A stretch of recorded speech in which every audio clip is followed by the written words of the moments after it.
Hello everyone, welcome back to Kirklees Guitar School. So we're going to have a look at the intro for Still Got the Blues by Gary Moore. Now this ties into a lesson that I did last week. I'll put a card up on bending and how to bend different distances. Now this intro has a half step bend where you bend the equivalent of a fret and a full step bend where you bend the equivalent of 2 frets, and it's a really good way to practice that with something you know.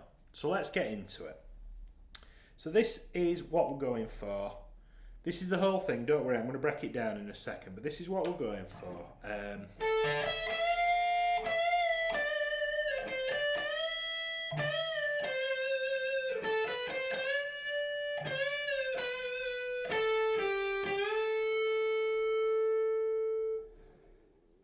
So it's a 4-bar phrase with a little bit of a lead in, and the last note in the last bars last for the full bar. Last note lasts for the full bar, yeah. That didn't sound like it made sense, but it did. So I'm going to break this down into 3. There's 3 distinct phrases in this. Ba ba ba ba ba ba ba ba ba ba ba ba ba, and then the final one. Now what happens is he's outlining the chords that the rest of the band are playing. So let's have a look at the first one, which is not that one, it's that one. So we've got 14th fret on the G. Now I'm going to do that with my index finger, followed by 15 on the B with my middle finger, and then 17 with my ring finger. Now I'm going to use my ring finger rather than my pinky, because you can see as we go into the next bar, we're going to then bend that, aren't we? So just looking at those first 3 notes, you've got 14, 15, 17. And that's called a lead-in. Can you see how it comes in before the big bend on beat 1, where the rest of the band come in? So just practice those 3 notes. And I think it's a good tip for whenever you're playing something like this, you know, like this or Parisian Walkways or any of the other big sort of lead guitar intros, is whenever you're hanging on a note, give it a bit of vibrato, give it a little waggle. And then what we're going to do, we're going to then bend with the ring finger on fret 17, but I'm going to use my middle finger on the 16th fret as well, pressing both at the same time to push it up. Now, can you see on the bend, it's only a half step bend, so we want to bend the 17 so that it sounds like an 18. So you don't want to bend it too far, it just wants to sound the same as that. I'll play that in situ. Now if you bend that too far, it doesn't sound right. And this is the real sort of light bulb moment that I thought this would be good to show my students. That half step bend's so important, I can't stress to you enough. And then you come back down and you're going to do it again, and then you're going to come to the 17. So there's 4 17s in a row actually. And then we're going to finish on a 15. So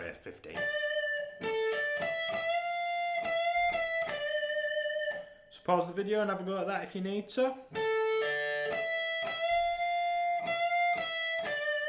Notice the sort of mechanical nature of the last 3 notes. I'm bent up. It's almost like I'm going, but I'm using a bend.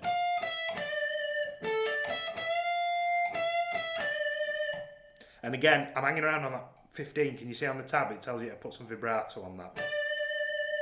And you want to kind of go for that almost like B.B. King, really wide vibrato. We're going to talk about tone at the end of this video as well, because I think it's really important for getting this sound. So that's like block 1, if you like. Moving on to block 2, you've got the reciprocal phrase, which is we're going to do a position shift. So his index finger is now going to be on the 13th fret, and we're going to play 13 with the index on the B, and then 15 with the ring finger on the B. And then moving into the next bar, can you see now it's a full bend, so we're going to bend this 15 so it sounds like a 17. And then we bend the following 15, but can you see on the tab it goes up, and then it comes back down. Everything's backwards on this camera, so it goes up, then it comes back down. So you've got... Can you hear how I hung on to the note and then brought it back down? maintain pressure throughout that whole movement. So you've got 13, 15, bend on the 15, bring it down, bend on the 15, and then keep it pressed down, and then onto the 13. And can you see all the vibrato on there as well at the end? 13, 15, bend, bend, bring it down.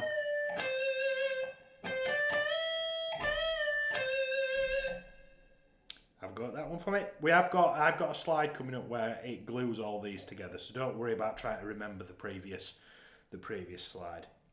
Now the next one's a biggie, but you'll actually see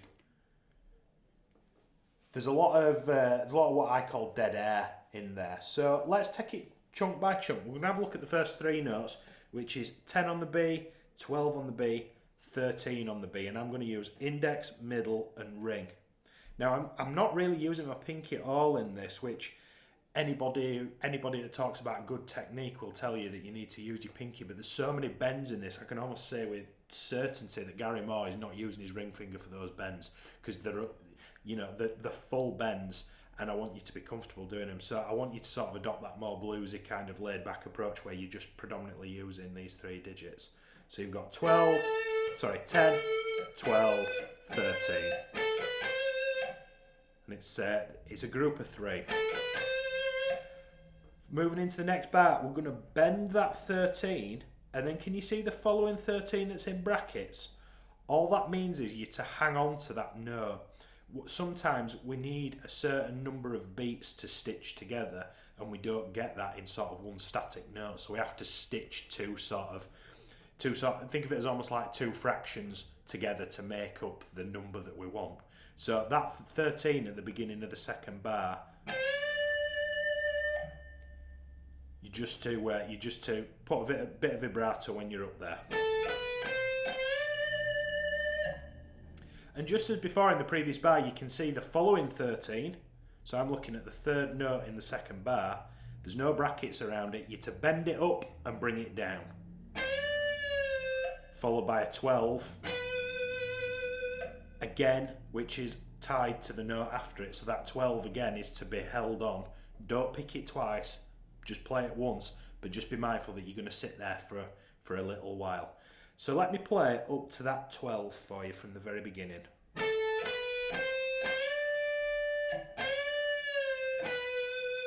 Very deliberate, that very last 13 in the middle of the second bar. I'm taking my time coming down. And then we're going to go to the 10th fret with his index finger again.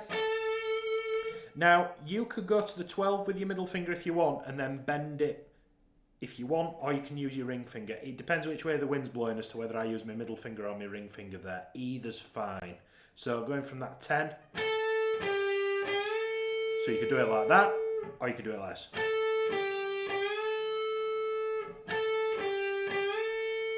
Play the whole phrase for you.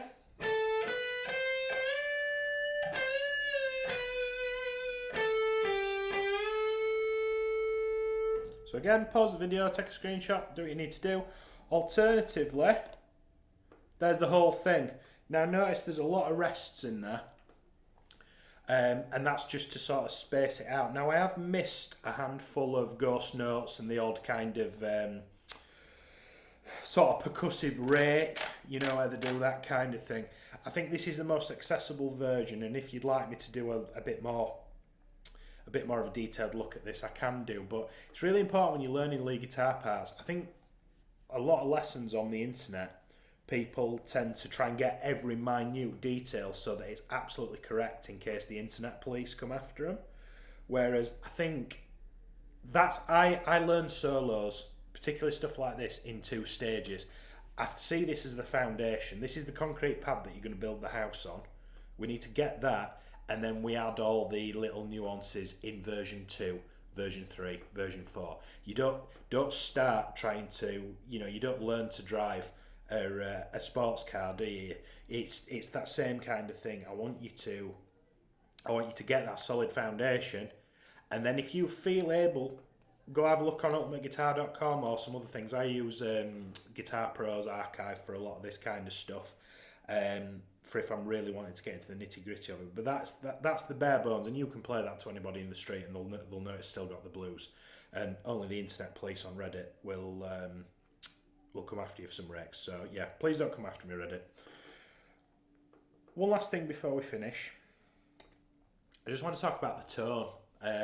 Gary Moore's well known for using Les Pauls. I was actually doing some research for this video, and most people know that Gary Moore actually bought Peter Green's Les Paul and played Peter Green's Les Paul for a long time, but he didn't actually use it on Still Got the Blues. He had another one with a sort of more flame top, but still a Les Paul nevertheless. Now, I just had the SG out today, so I figured I'd use it. It's close enough for that sound.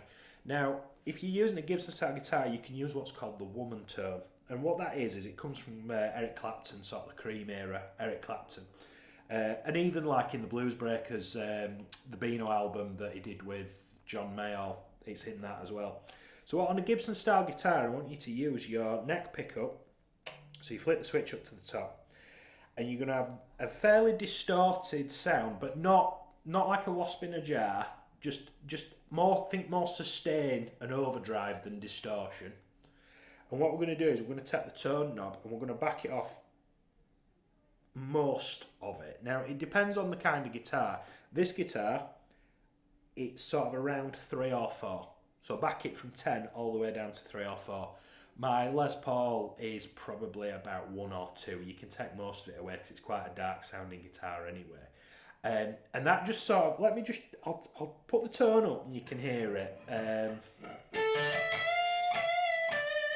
then I'll knock it back. It's a really subtle difference, but it's almost adds this kind of like strung instrument, and I mean guitar's a strung instrument, but like sort of cellos, violins, that kind of more classical strung instruments. It kind of has that vibe to it, and everybody from Eric Clapton, Slash used it famously in Sweet Child of Mine. It's a really cool tone to mess around with. So if you're using a Gibson style guitar, you can do it on a Fender, but it's not as sort of night and day difference. But it just gives you that a little bit more sustain to kind of lean into. You know, in Sunshine of Your Love, the kind of has that really cool vibe. Anyway, I'll stop waffling. If you enjoyed this kind of lesson, it's a little bit more advanced from the stuff that I've been putting up recently, but do let me know in the comments, because I think it's really cool if we can get you doing some of this stuff. So I'll catch you next time. See you soon.